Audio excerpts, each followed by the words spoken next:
Can the devil make you do it?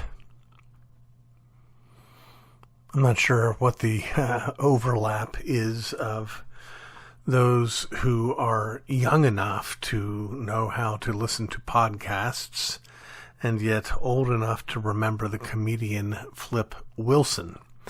Flip Wilson was a very popular comedian back in the early 70s and had his own variety show on television. You may not know what that is either if you're young enough to listen to podcasts.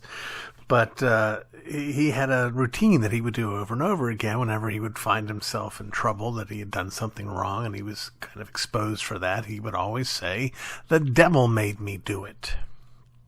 It became kind of a catchphrase. Well, I don't think we use it for comic effect in our day anymore, but there is a propensity that we all have, because we are sinners, to try to escape our guilt by placing the blame just about anywhere we can, and the devil makes for a pretty good scapegoat, if you will.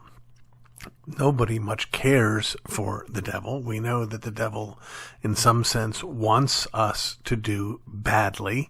And so when we do badly, we can just shuffle off all the responsibility to this fellow that nobody much cares for anyway.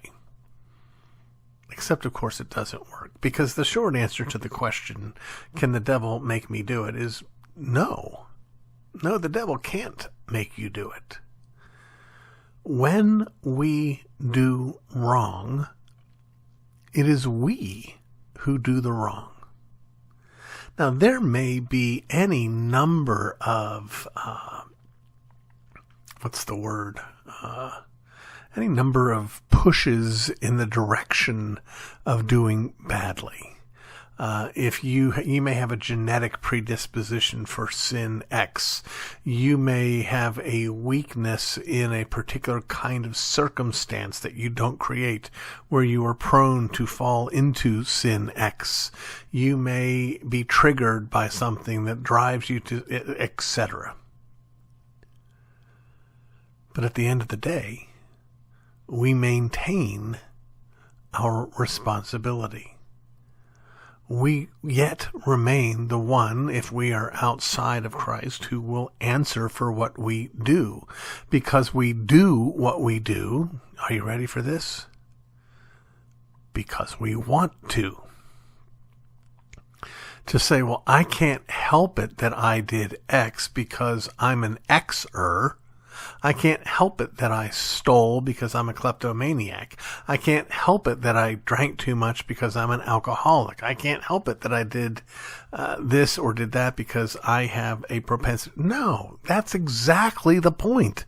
The reason that we're guilty is that we are what we are, and it's out of what we are that we do what we do. Think about the most difficult temptation by the devil anyone ever faced. That's Jesus. After he was baptized, after his Father spoke from heaven and said, "This is my Son in whom I'm well pleased." And the Spirit drives him into the wilderness and he doesn't eat or drink for 40 days. How'd you like to be in that condition?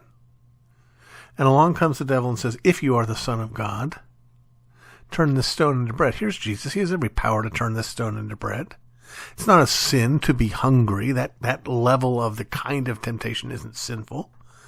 But he doesn't for a moment consider failing to do what his Father asked him to do. "Man does not live by bread alone," he responds, "but by every word that proceeds from the mouth of God." He then tempts Jesus with the promise of absolute authority over all kingdoms. This is something Jesus now has. This is something Jesus is coming to get. So it's not like it's a bad thing. And the devil's saying, you don't have to go through all this suffering the wrath of the Father to get it. I can give it to you. But Jesus responds with the word of God. I'm not bound down to you or anyone.